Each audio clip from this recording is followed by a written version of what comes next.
Alright, so welcome back to the Supercoach Nuff channel.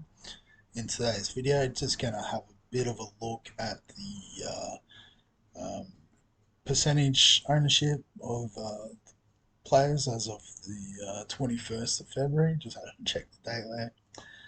And just, I guess, have a bit of a discussion around whether that seems appropriate or if there should be more or less people on the bandwagon, I suppose.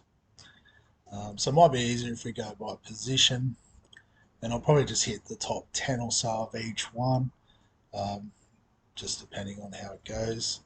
Just got to flick it over to the coach's choice so we can see the ownership percentage. There we go.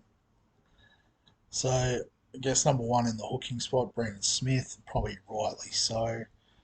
Um, you know, he's pretty lowly priced for someone who's going to play big minutes at hooker. Can find his way over the try line as well. So yeah, that's about right, I think. um, yeah, number one for a reason. Ray Stone, number two, 30%. People currently have him. I guess the dual position is nice, but I can't see him getting big minutes at the Dolphins. They've got quite a big forward pack, so yeah, he may be playing a bit of dummy half or sort of the third replacement middle forward. So I don't think 30% of teams should have him, but I can see maybe with the dual position why he would be useful. Harry Grant, 26%. Yeah, that's fair. I mean, he's the number one hooker in Supercoach, and with good reason. He's recently come into my side, although that doesn't seem to be reflected here, but that's okay. um, yeah, I mean, he's got the nice, easy draw to start the season, the Storm, so yeah, I wouldn't be surprised if that's more come round start of round one, but yeah, definitely a good choice. And Tanner Boyd, I think 23% is pretty fair. Dual position, underpriced. He's going to be the starting halfback for the Titans, so played really well in that position last year, the back end. So I mean, I wouldn't be surprised if he was a bit higher. I guess the reason why he wouldn't be is if you think about Grant and Smith being probably options at hooker, and then obviously the big one too with Cleary and Hines. At halfback, he might be the one that squeezes out. So can totally understand that, but I guess out of those top four, which are all over 10%, quite easily, I think three out of four are pretty right. Ray Stone maybe slightly overs. After that, we get into some more sort of pod territory. Reed Marnie at 10%. I can understand that. He plays big minutes. There's a bit of hype around the Dogs, and maybe me being a Dogs tragic fan might be a bit overs, but yeah, he's definitely someone I have thought about as like a cut price option. But yeah, guess I'm going with the crowd a bit in the hooker position. Josh Hodgson's another one that I've seriously thought about at hooker, so 9%. That's pretty fair. Um, yeah, again, he'll play big minutes in the hooking role, and even if they have someone like Mitch Rain on the bench, he'll slot into a lock role quite easily. Sort of similar to what he did at Canberra when they brought Starling off the bench. So yeah, I could see 9%. I could see a little bit higher, but that's fair. Mitch Kenny at 7.7%. I wouldn't have had him at seventh on the list, just because again it's a bit iffy about the timeshare there at Penrith. In the World Club Challenge, it looked like he was going to get some decent minutes, and I didn't actually watch the game, so I don't know how many minutes he actually played. Um, but there's still a bit of chat about Sonny Luke, and if he sort of comes on and plays a lot of minutes after the opening exchanges. So I guess for that reason, I'd probably have both of them a bit lower. Sonny Luke actually is probably closer to right because of the price point, but I guess yeah, I probably don't want either of them, but I can see why some people would. And then I guess rounding out the top 10, you got Reece Robson and Happy Coruscant. I guess, potential pods at the hooker position. Reece Robson, Cowboys have got a nice run to start the season, so he could get some attacking stats. That's understandable. Happy Coruscant looks like he'll get some big minutes at the Tigers, and I mean they looked pretty good against the Raiders on the weekend in the trial, so he could really add something to that side as well. I guess the other one, just to touch on Damien Cook, at that price and with the Rabbitohs' tough draw at the start of the season, I think 3.4% is about right for Cookie.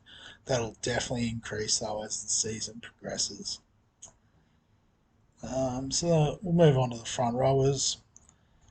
So front row number one, Big Stefano, really Kamani. Yeah, I think that's about fair. That could drop if he doesn't get the starting spot in round one, um, but it looks like he's injury free. So even if he's coming off the bench, you'd think he'd be first one off. So getting that big sort of 40-minute type role. So I think that's reasonable, 34.5%. Number two, Big Frankie Pele. I'd love to be one of the 25% who get on. I just can't see him getting big minutes to start the season at the Dogs, even though Tavita Pangai is out for a few weeks, which he might find his way onto the bench, but he's still then got to get past the likes of Patolo, Corey Waddell, Andrew Davey even. So yeah, I can't see him playing big minutes. He'd be a points per minute beast playing that sort of 20-minute role, but could probably do better. So yeah, I could see, you know, he's a cheap option in the front row, and if he is playing round one, that could be fair and reasonable, but probably wouldn't expect him to be 25%. Ruben Cotter next at 22.9. So yeah, I don't mind this shout. He's obviously a workhorse, an absolute machine. Um, Not sure on his points per minute last year, but I reckon they would have been pretty epic. Let's have a look. Yeah, so point per minute, we love. I think that's the thing you got to look for with front rows is their point per minute capacity. So that's probably reasonable if you want to sort of go big in the front row and set and forget. You can't go too wrong with someone like Ruben Cotter. But yeah, speaking of set and forget and points per minute beast, Joey Tarpany is next at 21.5, and guess this is the reason why he's featuring in my team is that 1.3 points per minute. So an absolute weapon in the front row. So yeah, 21.5. Yep, I think even with the dual position, I'd have him a bit higher. Given this year there's going to be buys every week, so a bit more flexibility in your side would be amazing. And saying that, I've stacked the dual positions all in the front row at the moment, but yeah, I do predict that'll sort of change throughout the season. Christian Welsh at 20%. Yeah, I can see that why people would go with Christian Welsh. Obviously, he's experienced in that Storm forward pack, which is lacking a bit of experience now, and sort of has that built-in discount from his injury last year. So, yeah, definitely reasonable to see him in that many teams. Payne Haas, yeah, again, he's a legend of the Supercoach in the past. What was his PPM last year? Yeah, 1 point per minute. So, I mean, yeah, you can't go wrong with that. I think those big three are the ones that we're targeting to have by the end of the year. Um, Probably, the dual position and the fact that he plays for New Zealand gives Tarpany that little edge to start him at the start of the season. But, if you've got one of those three, you can't go too far wrong. If you've got two, that's even better. If you've got three, well, perhaps Tarpany's in your second row there. So that's fair enough too. Uh, Viliami Fafita, so the young Manly forward at 17%. I mean, bottom dollar dual position, perfect to flick backwards and forwards with someone like Joey Tarpany. Um, just not sure if he gets the start in round one. So if you sort of like to have that, player on the bench that you can non-player that you can sort of use as your loophole option, that sort of thing, yeah, you could do worse than Fafita. I personally don't like that strategy because uh, you usually end up with loopholes through things like injury, suspension, and particularly this year with the buys, there's going to be players that are missing every week, which are going to really be able to be used as a loophole. So I think more so than ever this year, you need to look to have 25 players that are going to be in there was 17 every week. So it might be a little bit high, but I can definitely understand people having him. Same sort of deal with Mawali, 16.4. He's definitely a good option if he gets the minutes. Just does he get the minutes? We're not quite sure. I think with Saleh out, he'll get some big minutes, so he could get a little bump at the start, but then might flatten out a bit in terms of cash gen. So yeah, there's not a bad option to start, and I think that percentage is fair enough. Tommy Gilbert at 13%. So I guess people looking at the cut price sort of keeper option there with him in the dual position, as we've talked about, could be very useful. Um, Looking at his ppm, point 0.8, it's not the worst, but I guess not elite. So whether he can lift that work rate to that level remains to be seen. But speaking of elite, Big Tino, I mean, I think pretty sure his ppm is elite. Yeah, 1.1. So dual positions, I guess a bit like Joey Tarpany. Again, probably what gives Tarpany the edge is Origin. Tino's a lock for the Queensland side, surely, if he's up and about. So, I mean, yeah, 11%'s not bad. It could be a little bit higher to match the other guns. But, yeah, I mean, as a fourth front rower, that'd be a pretty stacked front row, having the big three and him. Yeah, I guess after that it's 10% lower. So I've obviously got Sean Kepi. I no longer have Murdoch Masilla. I don't know what's going on there. Mustn't have locked in the team from the changes. Yeah, Tohu Harris is a bit of a pod there. Looks pretty interesting.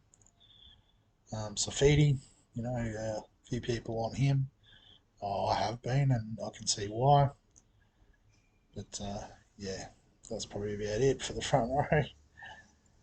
So second rowers, I think it's just starting to get a bit longer because obviously there's more second row positions, so we might sort of go through about the top 20 and I'll try to speed it up.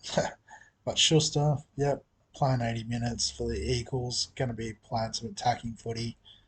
Tick, Jermaine Hopgood, probably play 13 for the Eels, if not being the first man in off the bench, so 50%.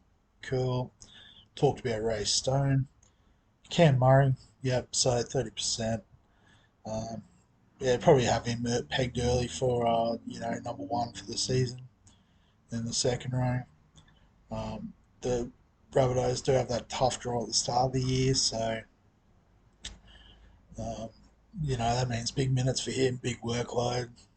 So lock him in as far as I'm concerned. Jack Howarth, this one's 26% for someone who hasn't even trialled. He was playing for the Falcons last weekend. So that's well overhyped. I know he's dual position, bottom dollar, but he's not playing anytime soon. Maybe towards the back end of the year could be a good cheapie to have. Um, but yeah, keep him in the back pocket. Luke Garner at 20%. I guess, yeah, this is one where I'm thinking it's a bit overs. Obviously, he's playing on that left edge that's been so potent for Penrith. But I think a big reason for why it was the man he's replacing in Viliami Kickout. Obviously, he draws so much attention as a big man, but has such good ball skill as well. Um, that's where a lot of the success on the left edge came from. Um, and also the fact that they're going to miss Coruscant. sort of, running the show from dummy half there a bit. Um, but yeah, I can understand why 20% are on him. He's playing for such a good team. Um, he definitely has some built-in value from playing out in the centres and off the bench last year. So yeah, there's probably worse options, but yeah, I think maybe 20% is fair for Luke Garner. Fafita 20% or thereabouts. That's yeah, fair enough. I'm happy with that. He was a bit disappointing last year, but seems to have a bit of a combination with Tanner Boyd there. So hopefully that's on the up and up this year. Paddy Carrigan, I guess more of a solid option rather than an upside option. So I guess if that's your style of play, yeah, Pat Carrigan's a nice option to drop in that position and just get you those points every week. I personally prefer a little bit more of an attacking upside um, to the second rowers, so I would go somewhere else. But yeah, that's fair enough. For feeder, we've covered Elias Katoa, so yeah, I think this is pretty fair too. I mean, there is other options around that price point that you could go, but I do like his attacking upside potential. So yeah, I think that's fair. Tommy Gilbert, yeah, I think we touched on him before, perhaps, but yeah, that's fine. Nanai at 11.4. I'm sort of happy that he's dipping into pod territory. I know a few people sort of suggesting that he can't keep up the rate of try scoring from last year, but I think that's just the style of player he is. He's dynamic on the edge, can score tries. Um, yeah, so I'm happy to have him in the team.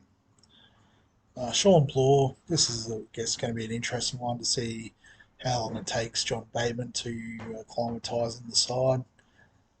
Might start off the bench to begin with, which means Sean Bloor could start and play some decent minutes. But he feels like a bit of a placeholder for John Bateman. So I think maybe 11% is a bit generous, so I'd probably look elsewhere.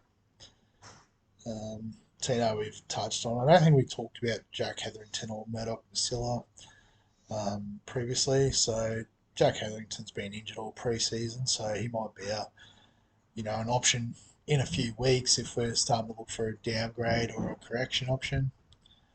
And Murdoch Masilla probably got the start in the Charity Shield, but I have a feeling Jack Bird will come back into the side sooner rather than later. So could end up being a bench player that's averaging whatever you average to be worth 234 grand.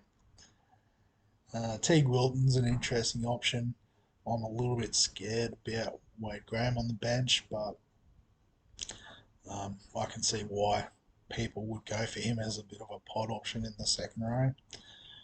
And then the last two in the top 20 there, Ben Trbojevic and Drew Hutchinson. Don't know, it looks like they're going to play utility bench roles, so I'd look elsewhere. Don't think they're worth 9 and 8.5%. Big Billy kick out, 8.3. Bit of a nice pod there, just to go outside the top 20 for a second. Yeah, so Taumalolo, legend of the past at 7%. It's maybe just people hanging on a bit too long. So into the halfback position, this probably won't take as long because I can't see too many people being in the high percentages. But yeah, Nathan Cleary 50%. That's totally fair on one of the majority or minority rather that aren't going to be on him. I know it says I've got him as captain here, but if you have a look at my previous video, I talked about why I'm fading him to start the season. Again, it comes back to missing Appy Coruscant mostly. Billy Kickout obviously wasn't on his wing, his side of the field. So he'll still score well, don't get me wrong, but I think in terms of value, I'm just looking elsewhere. So Nico Hines, yep, that's fair, 30%. He looks like he's killing it. The Sharks have settled side. They haven't made too many changes over the preseason from last year where they came second. Pretty sure it was on the ladder. So um, Yeah, it could be worth a sneaky shout for minor premiers this year, um, if you're that way inclined. Isaiah Qatar at 24.5%. Um, I've actually thought about the strategy of slotting him in at 5'8" on the bench because honestly don't think Anthony Milford's going to make it through a lot of the season. Um, yeah, I think this kid is the future, and hopefully Wayne gets him in sooner rather than later. I think maybe he's just letting him, uh, I guess, not putting him under the pressure of the round one sort of spotlight. He's going to sort of rely on Milford to sort of take a bit of the heat off in that sense, and then maybe after a few weeks of getting into the season, he finds a bit of form in Queensland Cup. That's when he'll bring him into the side. So didn't think I could hang on to him for that long, as I've said previously. Want to have 25 starting in round one, unless you know they're locked for the Dragons who have the bye round one. So yeah, so not now, but definitely later in the year he's coming in. Boyd we've touched on. Um, so then after that, you can see it's all pod territory. So Sam Walker seems to be the most popular pod option. The Roosters have a decent run the first couple of weeks. So I've seen people trying to get 3 weeks of Sam Walker and get some quick cash. A bit risky. Um, yeah, I'd rather pay it for the two guns, or like I said, Tanner Boyd is a nice sort of more value option as the second option there. So probably go that way. Lachlan Ilias, they're cheap starting halfback. Again, I'd rather Boyd, so maybe even 7% generous. Then after that, Hastings at 5%, Moses at 4, Hughes at 3.7. That's all fair. If you want to be a bit funky and try something different, more power to you. Um, so into the 5'8" position. So we've touched on Schuster. Yeah, lock him in.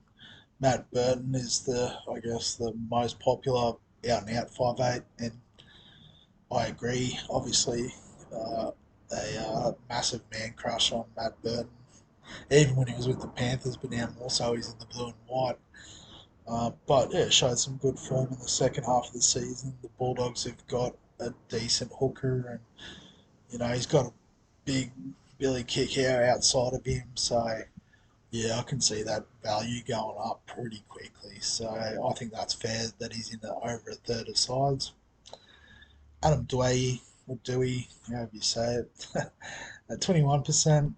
Um, I would have thought maybe a little bit high, given that new sort of coach and a lot of new players in the team. It sort of feels like the Bulldogs 12 months ago. So it took Burton a little while to find his feet. I guess the difference is Dewey's not new to the club, or Dewey, sorry, is not new to the club. So that's probably the advantage. And yeah, I guess goal kicking as well will be a little bit of a bonus. So I think 21% is fair. Probably, you know, wouldn't have thought it was quite that high, but I sort of get it. Cam Munster at 14%. He's obviously the number one 5'8" to choose from. So I think 14% is right. The price is a bit steep when you consider you could get, Cleary at the same price. He kicks goals. Um, I like, I've talked about how much I like Harry Grant, who sort of controls how much ball Munster gets to a degree. So, yeah, I think 14% is all right. Again, maybe a little bit high, but could be also that, yeah, I'm putting a bit too much luck on Matty Burton. Hutchison touched on. Kalen Ponga at 6%. Yeah, I mean, don't know how he's going to go at 5'8". So, Nicarima is a dummy, or sorry, interchange dummy half sort of player. Wouldn't have him at 6%. Cody Walker, Souths have that tough start, so I think you can fade him and then pick him up a bit later. And Jackson Hastings, I guess you sort of put him in the same bracket as Ponga in the sense of they're both 5'8", but you'd think that perhaps he's going to take most of the attacking sort of stuff, um, perhaps kick goals. So yeah, a bit of a pot option, but I think there's you've sort of got to stick with one of these bigger options really,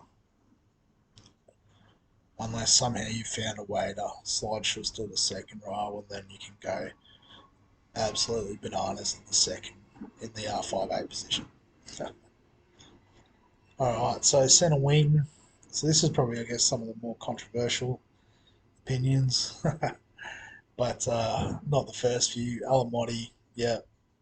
Khan Pereira, yeah. Nickel Clockstead, yeah. I think that's fair for the top three. Solid job security. Nickel Clockstead's done it before at the back for the Raiders, so yeah, I think they're all spot on. If not, could be higher. The Hammer, I think 30% is fair. He's going to make money. Is he going to make as much money as say Nickel Clockstead and return as many points? Probably not, but value is value. We'll take it at this stage. Um, yeah, maybe once they release Katoa and the like, he'll spike in price and we can cash out then. Val Holmes at 30%, I guess, the number one sort of gun player for a reason. Cowboys have a really good draw. He's going to be the goal kicker on the back of all those tries. Um, I guess the thing that sort of shoots him in the foot is that there is just so much value in the centre wing. So, yeah, 30% is fair. I'd love to have him in the team. I just couldn't figure it out. Jack Howarth, we've talked about, wouldn't rate it. 26%, that's going to change a lot. Brian Toe at 18%. This, I guess, particularly if he swings back to the left side, could be good news. But then again, I've talked about the left side not being so strong with kick out being out, so contradicting myself. But I think, that's fair. If you can find room for him, yeah, I'd have him in the team. Sawali at 17.4. Playing outside of Luke Keary is a positive. Um, I don't think the value is there. He obviously made all his money last year, coming from bottom dollar. So I would have thought that'd be a bit lower, but I can understand why people would want him in the team. Hayes Perham, so yeah, I think it's fair enough. He's playing fullback for the Dogs, so there's a bit of value in the fact he's playing fullback.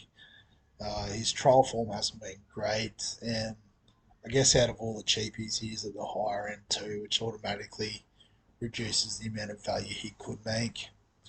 So yeah, I'll probably end up fading him, but I can see why people would want him in. Defare's not going to start round one by the looks of it, but another one in the Dolphins list to keep an eye on later in the season. Nice downgrade option there for someone. Isaac Thompson, yeah, I think this is fair. Probably the criticism being that he's got a tough draw to start, but he looks like he breaks tackles for fun. So there's that pre-built sort of if he can run the ball out hard, break a few tackles, he'll make points, make some money easy. Warbrick, I think yeah, if he's locked in for round one, that number will skyrocket. He looked really good on the weekend in the trial, so yeah, I think 13.4 could be a bit low, but it's that lack of surety about job security that could be bringing that number down. Tyrell Sloan, I guess I've got him in the same boat as Hayes Perham. In that, they're potentially good options because they're playing fullback, but not showing the best form in the trials, and I guess as well not having the strongest history of scoring in Supercoach. So could easily fade them, uh, but I can see why so many people want them in the team.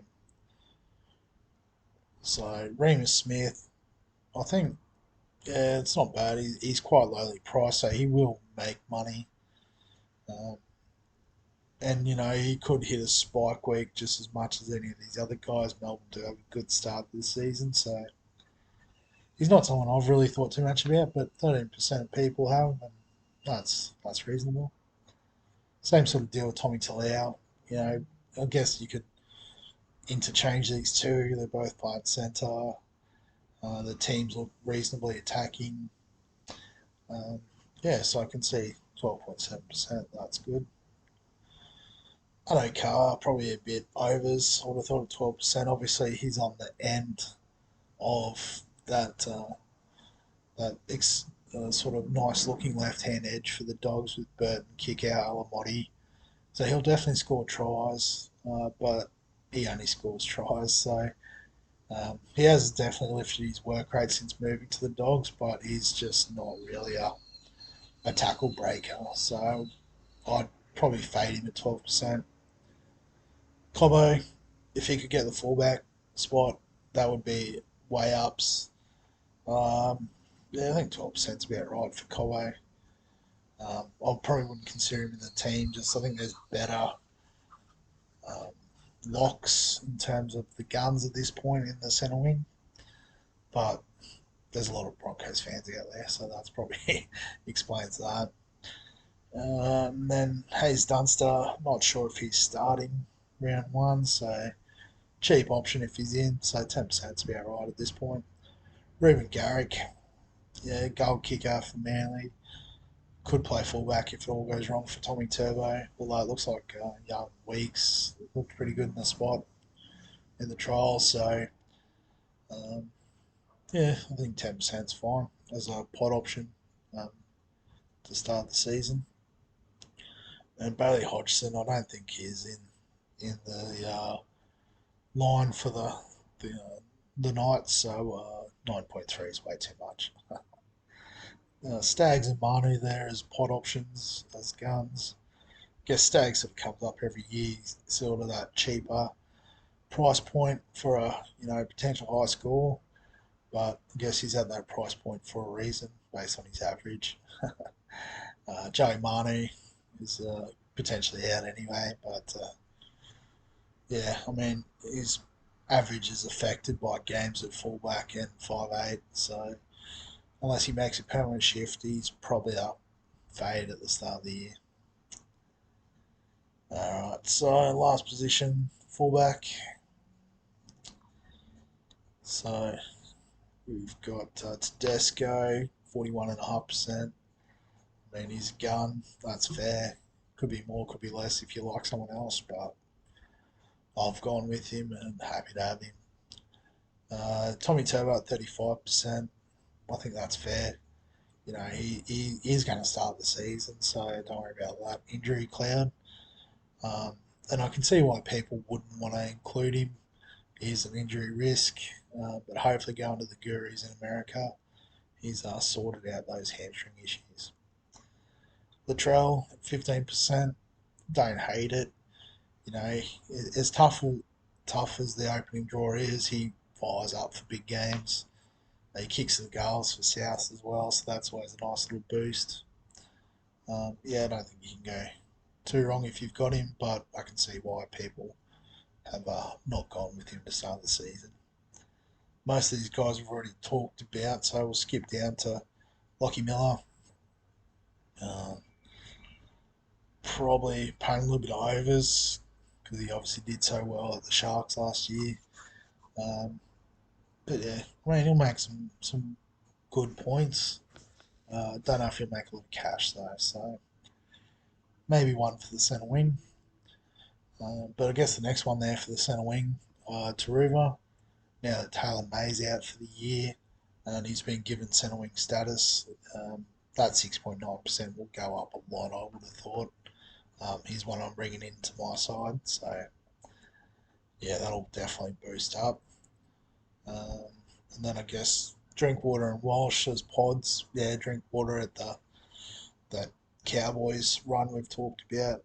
That's fair. A few people want him. Again, a few maybe Broncos fans want to get on Reece Walsh. That's fair too.